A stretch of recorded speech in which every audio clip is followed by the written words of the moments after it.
Capítulo 4. Al día siguiente, Catherine acudió al balneario más temprano que de costumbre. Estaba convencida de que en el curso de la mañana vería a Mr. Tilney, y dispuesta a obsequiarle con la mejor de sus sonrisas, pero no tuvo ocasión de ello, pues Mr. Tilney no se presentó. Seguramente no quedó en Bath otra persona que no frecuentase aquellos salones.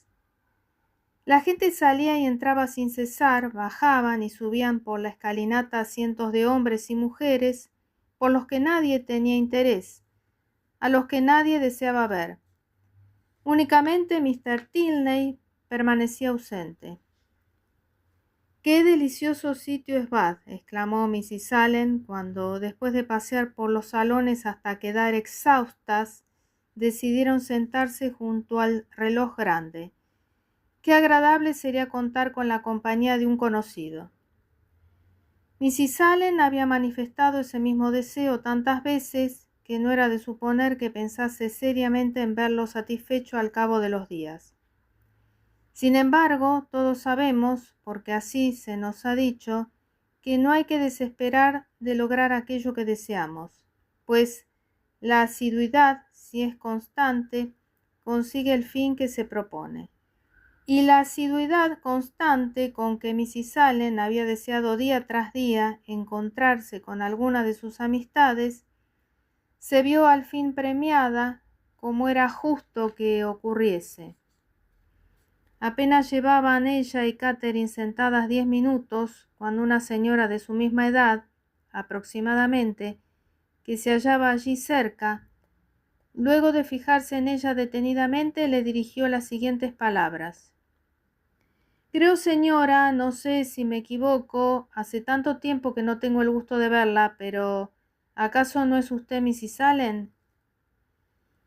Tras recibir una respuesta afirmativa, la desconocida se presentó como Mrs. Thorpe, y al cabo de unos instantes logró Mrs. Allen reconocer en ella una antigua amiga y compañera de colegio, a la que solo había visto una vez después de que ambas se casaran. El encuentro produjo en ellas una alegría enorme, como era de esperar, dado que hacía 15 años que ninguna sabía nada de la otra.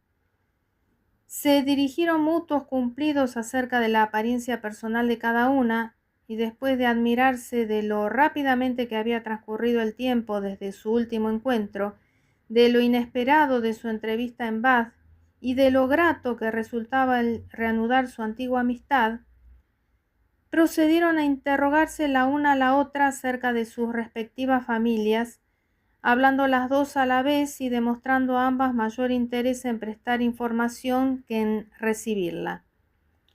Mrs. Thorpe llevaba sobre Mrs. Allen la enorme ventaja de ser madre de familia numerosa, lo cual le permitía hacer una prolongada disertación acerca del talento de sus hijos y de la belleza de sus hijas, dar cuenta detallada de la estancia de John en la Universidad de Oxford, del porvenir que esperaba Edward en casa del comerciante Taylor y de los peligros a que se hallaba expuesto William, que era marino, y congratularse de que jamás hubiesen existido jóvenes más estimados y queridos por sus respectivos jefes que aquellos 3 hijos suyos.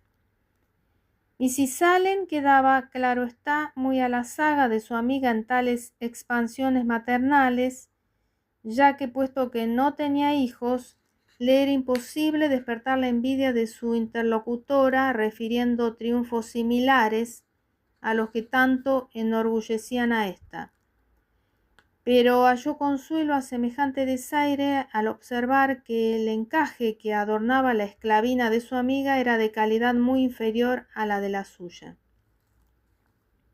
«Aquí vienen mis hijitas queridas», dijo de repente Mrs. Thorpe, señalando a 3 guapas muchachas que, tomadas del brazo, se acercaban en dirección al grupo. «Tengo verdaderos deseos de presentárselas, y ellas tendrán también gran placer en conocerla. La mayor y más alta es Isabela. ¿Verdad que es hermosa? Tampoco las otras son feas, pero a mi juicio Isabela es la más bella de las 3. Una vez presentadas a Mrs. Allen, las señoritas Thorpe, Miss Morland, cuya presencia había pasado inadvertida hasta el momento, fue a su vez debidamente introducida. El nombre de la muchacha le sonó muy familiar a todas y tras el cambio de cortesías propio en estos casos, Isabela declaró que Catherine y su hermano James se parecían mucho. «Es cierto», exclamó Mrs. Thorpe, conviniendo acto seguido que la habrían tomado por hermana de Mr. Morland donde quiera que lo hubieran visto. Catherine se mostró sorprendida, pero en cuanto las señoritas Thorpe empezaron a referir la historia de la amistad que las unía con su hermano, recordó que James, primogénito de la familia Morland, había trabado amistad poco tiempo antes con un compañero de universidad cuyo apellido era Thorpe y que había pasado la última semana de sus vacaciones de Navidad en casa de la familia de este muchacho, que residía en las proximidades de Londres. Una vez que todo quedó debidamente aclarado, las señoritas de Thorpe manifestaron vivos deseos de trabar amistad con la hermana de aquel amigo suyo, etcétera, etcétera. Catherine, por su parte, escuchó complacida las frases amables de sus nuevas conocidas, correspondiendo a ellas como pudo, y en prueba de amistad Isabela la tomó del brazo y le invitó a dar una vuelta por el salón. La muchacha estaba encantada de ver cómo aumentaba el número de sus amistades en Bath y tanto se interesó en lo que le decía Miss Thorpe que prácticamente se olvidó de su pareja de la víspera. La amistad es el mejor bálsamo para las heridas que produce en el alma un amor mal correspondido. La conversación giró en torno a los temas habituales de las jóvenes, como el vestido, los bailes, el cuchicheo y las chanzas. Claro que Miss Thorpe, que era 4 años mayor que Catherine y disponía por lo tanto de otros tantos de experiencia más que ésta, aventajaba a su amiga en la discusión de dichos asuntos. Podía, por ejemplo, comparar los bailes de Bath con los de Tunbridge, las modas del balneario con las de Londres y hasta rectificar el gusto de Catherine en lo que a indumentaria se refería, además de saber descubrir un coqueteo entre personas que aparentemente no hacían más que cambiar leves sonrisas. Catherine celebró semejantes dotes de observación y el respeto que sintió por su nueva amiga habría resultado excesivo si la llaneza de trato de Isabela y el placer que aquella amistad le inspiraba no hubieran hecho desaparecer del ánimo de la muchacha los sentimientos de vago temor que siempre provocaba en ella lo desconocido, inculcándole en su lugar una tierna admiración. El creciente afecto que ambas se profesaron no podía, desde luego, quedar satisfecho con media docena de vueltas por los salones, y exigió, cuando llegó el momento de separarse de Miss Thorpe, acompañase a Catherine hasta la puerta misma de su casa, donde se despidieron con un cariñoso apretón de manos, no sin antes prometerse que se verían aquella noche en el teatro y asistirían al templo a la mañana siguiente. Tras esto, Catherine subió rápidamente por las escaleras y se dirigió hacia la ventana para contemplar el paso de Miss Thorpe por la acera de enfrente, admirar su gracia y su elegancia y alegrarse de que el destino le hubiese dado ocasión de trabar tan interesante amistad. Mrs. Thorpe, viuda y dueña de una escasa fortuna, era mujer amable y una madre indulgente.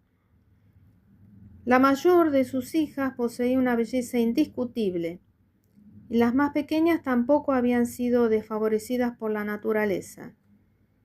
Sirva esta sucinta exposición para evitar a mis lectores la necesidad de escuchar el prolijo relato que de sus aventuras y sufrimientos hiciera Mrs. Thorpe a Mrs. Allen.